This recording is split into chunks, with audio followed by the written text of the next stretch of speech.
What's up, guys, and welcome to the Rebalance podcast, where we dive into topics that matter most when it comes to overcoming struggles, injuries, and finding balance in your life. Everybody's idea of balance is that bit different, so my goal is to give you different perspectives, practical tips, as well as expert insights into what it means to live a balanced life. My name is Robbie Cassidy. I'm a physiotherapist and a health coach, and I've been helping people reignite their love for challenge, overcome their fear, and find more balance in their life through the process of self-development. So, let's get into it. What's up, guys, and welcome back to the podcast. On this episode of the podcast, we are going to discuss 5 ways that you can help somebody close to you. Okay, and I'm going to look at a couple of different perspectives on it. I'm going to look at how I, a lot of the time, would deal with people that I'm coaching or that I'm working with, and then I'm going to try bring it back so you can use it with family and friends as well, so that everything that I talk about this should be applicable to anyone that's listening. Without further ado, to jump straight into it, I guess really to start off, when you're looking at ways to help someone, I suppose you mean like what, you kind of have to get to the bottom of what do you mean by help someone. And really what I mean is like, I'm just looking at, I'm not saying to get people to like run a marathon, or I'm not saying to get people back from injury, I'm not saying anything like that, but in a general sense, trying to help people so that they're feeling better coming off the back end of it. And this, you can apply these in any situation that you feel they need help with. And sometimes as well with these, a lot of times it's like you need to pass it off to somebody else, so somebody who's a professional at it or somebody who knows what they're doing, and that really depends on the severity of the case. So these are just tools that you can use and you can see how they work for you, and they're things that I use myself all the time. So to jump into them, I guess the very first one is this idea of active listening. Now, this is something that we were taught in college, and it was something that I was always like, what is active listening? What does it mean to actively listen to somebody? And when I was looking into it, like, they talked a lot about it. Okay, you should just make sure that you're aware, you're making eye contacts when you're listening to them, and that you're hearing everything that they say. But it never made that much sense to me, because I was like, okay, right, I'm going to be actively listening to people anyway, because to listen to them, I have to be actively listening to them. And especially from a physio perspective, I'm going to need to write down what they're saying. I consider that to be active listening, but there is actually a couple of tricks that you can use and tools you can use to promote active listening and to improve your ability to actively listen and to show them that you are listening as well. And see, this is the interesting thing, is with active listening, a lot of the time is you're trying to show them that you are listening to them. And one of the ways you can do that, really, really simple way, is when somebody says something to you, repeat the words back to them when you're answering them. So you don't have to say everything that they say. If you can pick up on certain words that they use in that situation or in that sentence, and you say them back to them, it'll show that you were picking up on what they were saying, and they will be more engaged as a result. Now, you can also mix this with the idea of paraphrasing and rephrasing what they say back to you, or even say the words back to them and then pause and let them fill in the blanks after that. And how you would use this, if somebody said to me, okay, I'm really worried about my back because I don't want it to get way worse, and I don't want to miss out on my, let's say, sister's wedding next year because of the pain, and I feel that the way things are going, it's really, really going to affect me, and it's only going to get worse. And then what you would say back to them is, you'd say, you're worried about missing your sister's wedding? And then they will fill in the blanks. Oh yeah, because before, when it happened, I wasn't able to get out of bed, and it really affected me, and I really struggled with my mental health at that stage, and I really struggled with going to any social events. After that, you could say something like, oh, so it'll get worse? And you're basically lifting up your tone at the end of the sentence to make it more of a question. But if you say that you're worried about it getting worse, and like you're not actually asking a question, you're not directing them, you're not giving them any advice, well, they'll come back to you and say, yeah, well, like my father had it years ago, and he had to go and get surgery because of it, and now he wasn't able to work ever again after it. So just by doing that, a lot of the time people will fill in the blanks for you, and you don't have to draw it out of them, and you don't have to keep asking questions, you don't have to give them advice or anything. But all you're doing is you're repeating what they say back to them. As I said, you're lifting up the end of it to make it sound like a question, and then as a result, they will fill in the blanks for you. Now, what you can do then after that is you can summarize what they say, just to make sure that you have an understanding of what it is. And you can obviously paraphrase it in a way but it'll help them as well understand it themselves. So sometimes when people say it back to them, they'll think about it differently. And they'll fill in, okay, well, actually, no, that's wrong. I was exaggerating here. I was catastrophizing here. They'll do this in their own head. They're not going to do it out loud often. And then they'll come back with a more realistic version of what's going on. But when you summarize it back to them or you paraphrase it back to them, it shows that you picked up on everything, that you weren't just letting them talk, that you picked up on what they say. So you could say, okay, so I understand you're worried about your back getting worse because you don't want to miss your sister's wedding, which is completely understandable. And you were afraid because it happened to your father years ago that it could get worse. Now, I'm obviously using this in a physio context, and I'm using it as a very plain, like, practitioner's point of view. But you can use this with friends all the time. So you're nervous about the game at the weekend. And then, yeah, I'm nervous about the game at the weekend because it's a big game and we don't know what's going to happen. And you know, I've been training all year and I'm really looking forward to this, but I don't really know what's going to happen. Like, I'm a bit scared because if we lose, then it's the end of the year and all this. He said, oh, you've been training all year? Yeah, I've been training since last February.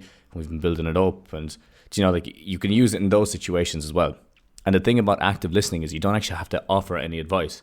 You're just saying back to them a lot of times, and you're repeating words back to them, you're summarizing, you're rephrasing it so that they get an understanding that you understand as well. And one of the big things with this is you really need to avoid, and this is the biggest insult here, is going on your phone and looking on your phone. Even if you're saying, okay, I'm actually just looking for something to help you out. Like, that is a huge insult in this situation, because a lot of the time when people are opening up to you and you put out your phone and say, I'm just getting something for you, then you should only do that when they stop talking. You shouldn't be letting them continue talking and go on your phone at the same time. It's a huge insult in this situation. And the other thing is, like, as I said, you don't need to offer advice about what to do. A lot of the times people know the answers themselves. They're just looking for a bit of reassurance, and they're looking at different perspectives, or they're looking for different perspectives on it. And I remember hearing a great coach before that a great coach asks the right questions. Because people have the answers, they just need a different way of thinking. And for me, that really stood out, because I was like, okay, really need to focus on the questions that you ask and the quality of question, as opposed to the quantity of questions and then the quality and quantity of advice that you give. Because little nuggets of advice go a long way, and the right questions go even further. And I think I noticed this more when I went to my master's, is that in an undergrad, you're obviously learning everything. They're teaching you, you're putting it into use in a practical way. I found in a master's, what they teach you to do is they teach you to ask questions a small bit differently. For me anyway, that's one thing that stood out, is that you ask different questions to get different answers. And I think if people can apply that to their life more, even to their own way of thinking, you'll find that you're going to have a much more well-rounded way of thinking on a lot of different subjects. Now, the next way that you can start to look at helping out someone close to you is accountability. Accountability is a really good one, because a lot of the time people want to do something, but they don't know how to do it. They don't really put a plan in place, and then they forget about it until the next time it's brought up. So a lot of times when you want to do something, it's not that you want to do it all day, every day, all the time, but there's certain situations you're like, oh, if I could do that now. And losing weight is a really good example that, like, you might not think about your weight for, let's say, 5 days of the week, but come Friday, Saturday, Sunday, when you want to go out or you want to get dressed up, and then you're not comfortable looking at yourself in the mirror, or if you're trying to plan a sun holiday and you're like, oh no, I have to go to the beach, then it starts to crop up a small bit more. When you look at accountability, it's a great way of keeping it on top of mind. So you do want to make change every day then, because as I said, like, people just kind of fall in and out of these things. There's a lot busy. We have busy lives, and it's understandable. So to have something on the top of your mind all of the time, generally you will change it if it's on the top of your mind all of the time. But when it kind of comes in and out and it's transient, you're not going to be as inclined to change it until that becomes more of a permanent way of thinking. And I heard a great quote a couple of months ago, and it was, we change our behavior when the pain of staying the same becomes greater than the pain of changing. And consequences give us the pain that motivates us to change.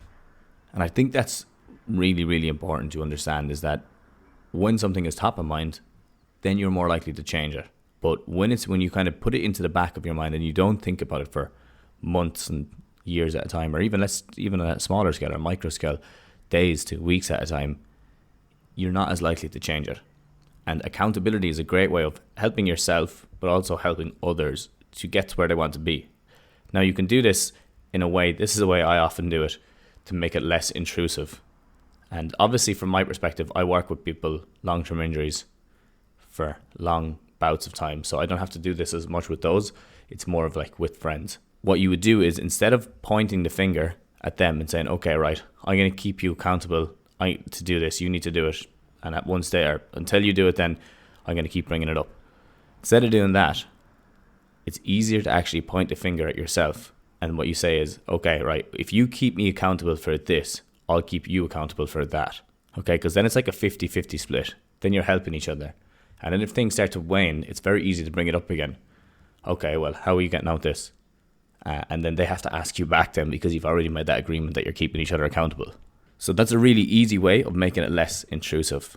And you point the finger at yourself first and then at others. Anyone who knows me, friends or coaches or friends or clients or otherwise, will know I'm a bollocks for this. If you say to me that you really want to do something and you show a lot of interest in doing it and you show a lot of passion in doing it, after a while, you kind of wane off it. You can be sure that I'll bring it up again. And clients know this and friends know this all the time, is that if you show a lot of interest in doing something and then I see that you aren't doing it, I will often bring it up in conversation. How is that going for you? And I still do it with friends even to this day that I haven't met personally in person for a year at a time. I'll say, oh yeah, how's this going for you? How are you getting on with that? And obviously after a while, if they've just completely changed tack, then I'll let it go. But if it's something that they show a lot of interest in doing, I will often bring it up at times. How's it going for you? Did you make any progress on that, or what have you been working on to get there? And try to do it in like a nicer way. Well, I do anyway. I try to do it in a nicer way because I don't want to be pressuring people. But if it's something that you really, really want to do, I think sometimes highlighting it as well can be helpful once you're not dogging someone to do it. And I think the thing is that if you're going to ask someone to keep you accountable, you have to lead by example and you have to make progress on it. So if you're going to use that tactic, it better be something that you actually enjoy doing. Because if you're going to use it and then just not do it at all, well, then they're not going to do it either. So it's important to do that. And another little simple tip with this one, have a really simple goal and then like an achievement.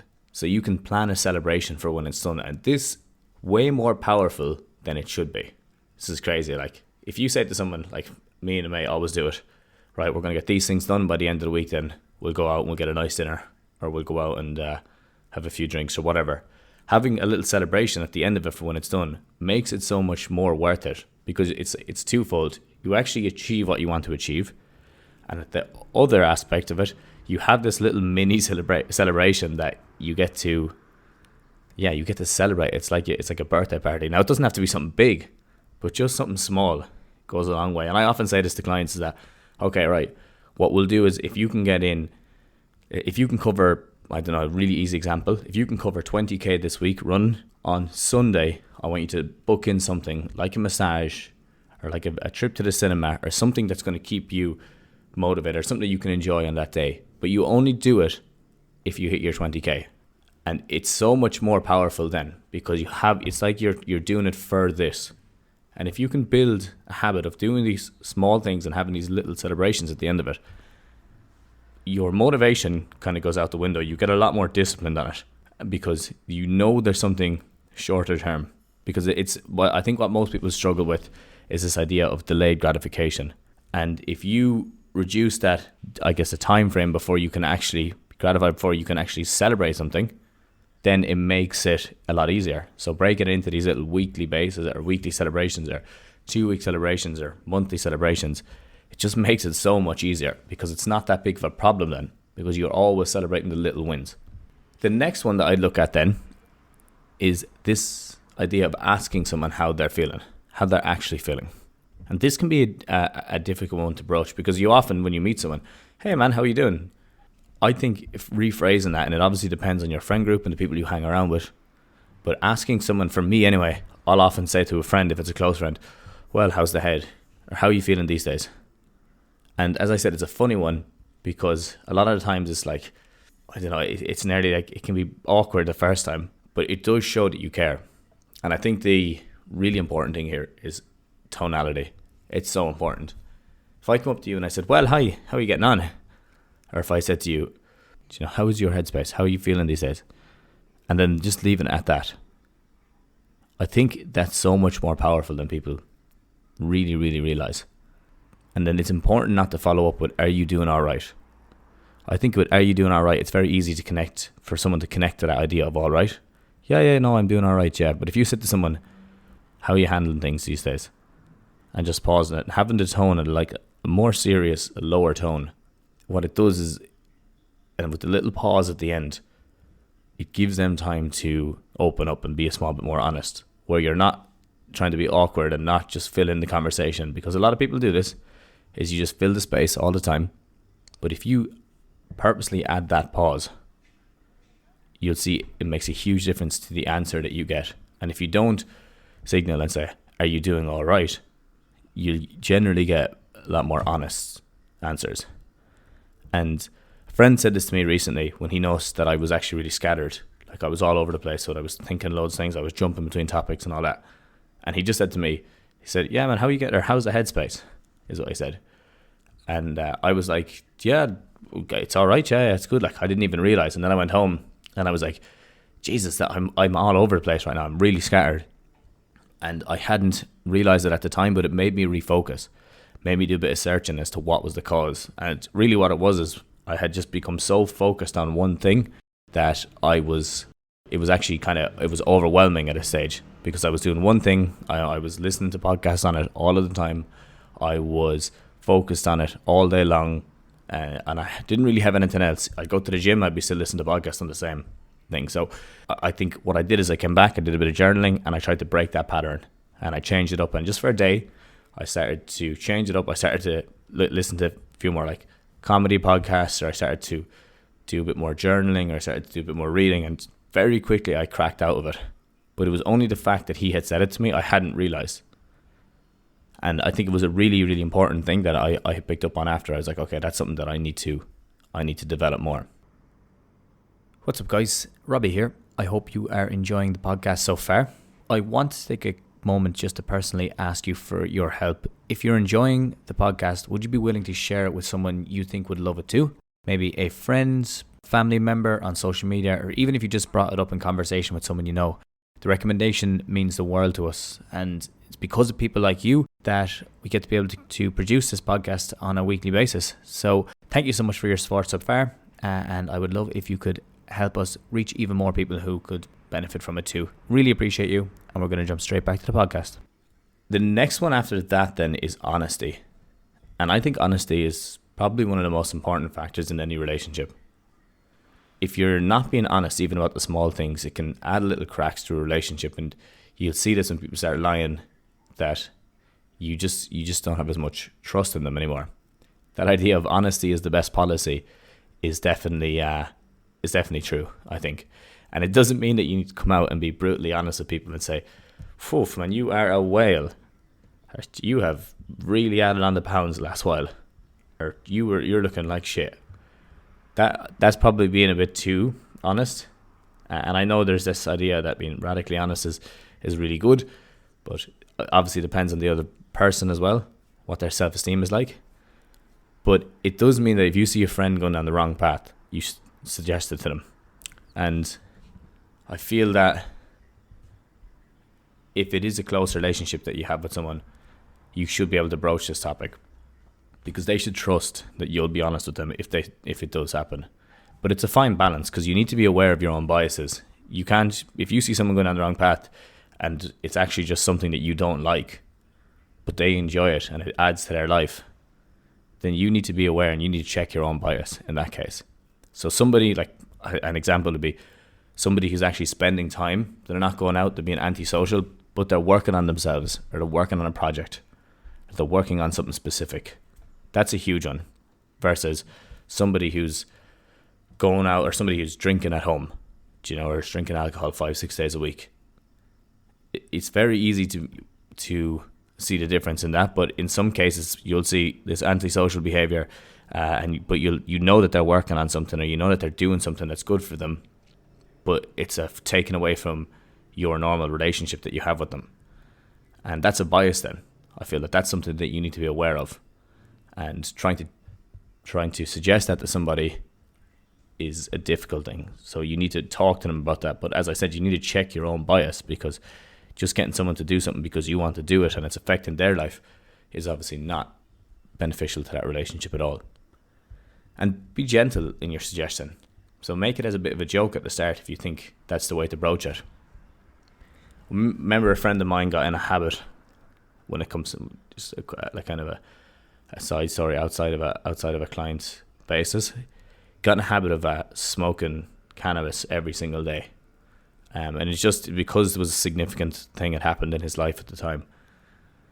But he basically built up this habit that it was going Monday, then it was going a Wednesday, and it was a Friday, Saturday, and then it was a Monday, Tuesday, Wednesday, then a Friday, Saturday, and a Sunday, and then it became every single day of the week then.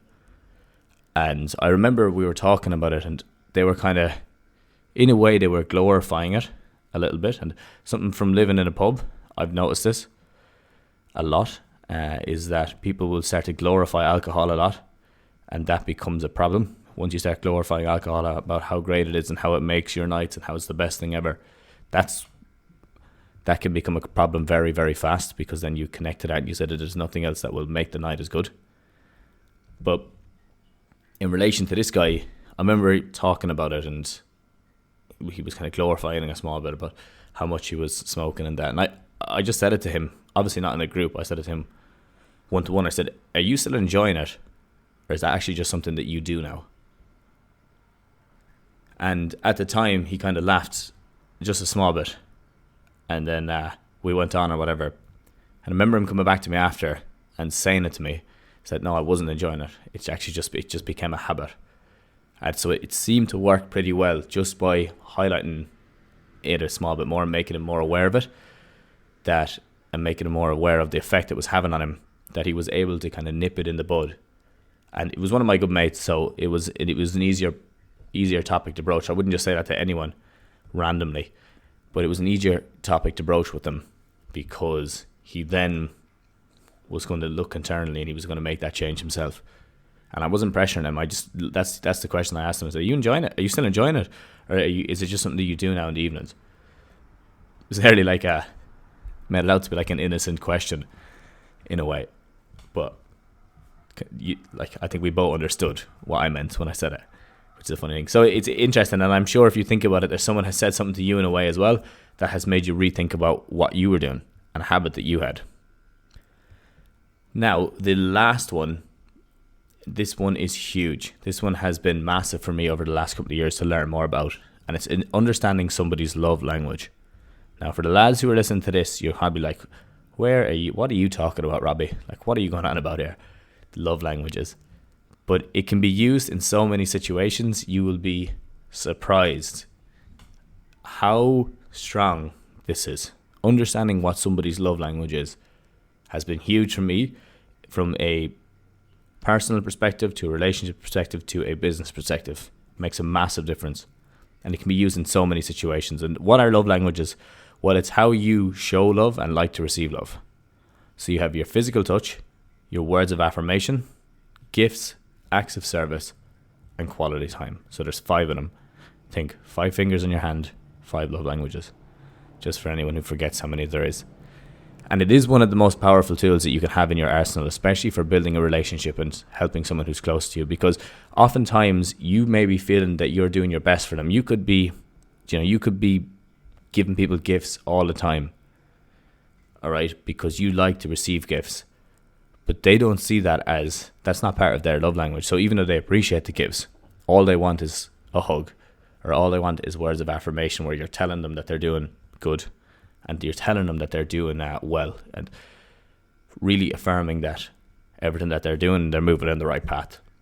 So you could give them gifts all the time, but they'll never really resonate with that as much. And it's one, as I said, it's such a powerful tool to have in your arsenal that it can really change your life and change your relationships. The thing is that people can have 2 to 3 different ones. What I found, and I'd be open to someone telling me if I'm wrong, and I'm sure it's not the same case in every way, is that people often give that in their love language. So if they like gifts, they give people gifts. If they like physical touch, they give physical touch. But I could be wrong on that, but it's just an observation I've had with people that I know, is that I think it makes a big difference. And if you get to understand this, you get to understand how to use it in different ways.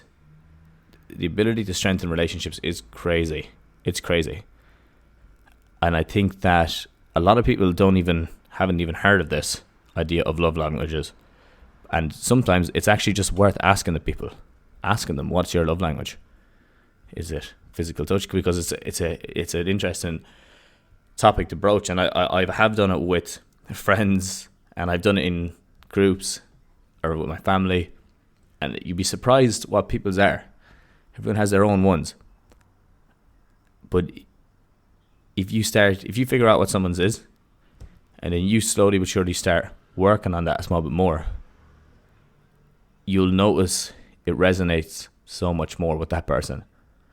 And they just have a completely different perspective on it, and they'll have a different relationship with you as a result. So to think about it, physical touch is obviously like hugging and kissing and being around people and that. Words of affirmation are telling people they're doing well, telling people they're doing good, affirming that they look well, that they gave a good effort. Gifts are gifts, giving somebody something. Acts of service is doing something for somebody, like bringing them on a night out, not bringing them on a night out, driving them for a night out, picking them up, helping them clean, helping them shop, doing different things like that. And I want you to think about this and think about your own family and how you could implement this, because you could start to implement this today if you got an understanding of it. And quality time is just quality time, where you're doing something you both enjoy together. And I think that's a huge one. Quality time is something that people don't understand as much. I think it's probably the one that people think, oh, well, we're always spending quality time. But two people sitting on their phones, it could be quality time for one couple, but two people sitting on their phones could be not quality time for another couple. So it's understanding what that is. I think, and it's really, really important as well. But anyway, just a couple of things that I think could help. And it's one of the ones that have been most powerful for me that I've gotten a better understanding of now. Because often you think that, yeah, well, I'm doing all these things, but you're just not doing it in a way that resonates with them. So to go back over them, we have active listening, we have accountability, asking them actually how they're feeling. How is the head? How are you feeling today? Being honest with people in the right situations, and understanding their love languages are 5 easy ways that you can start to help people around you. It could be that you just start to try one of them out today, whichever one it is for you. It takes practice, and with anything, the more you practice, the better you get at it. And you can use these in nearly any situation at all. I would implore you to try them out. If there was one I would say to take away that's going to have the biggest impact on your relationships right now, I would feel it's the love languages one, because you just resonate with someone so much better. The active listening is so important. The accountability is something that you'll see crop up at different times. You can't really force accountability on somebody. And being honest, I think, is just a value that we should be living by, because I think it helps every relationship. If anyone has any questions on any of those, just send me a message on Instagram. Or if you have anything that you would add to that, actually, send a message on Instagram, because I'm always interested in seeing how other people help to develop their relationships. And I'm not just talking about, let's say, romantic relationships, I'm talking about personal relationships as well, friendships, all of these business relationships, whatever it is for you. But they're really, really powerful. Try to incorporate them a small bit more, and let me know how you get on with them. But that's all for me today, and I will chat to you all again next Sunday. Have a good one.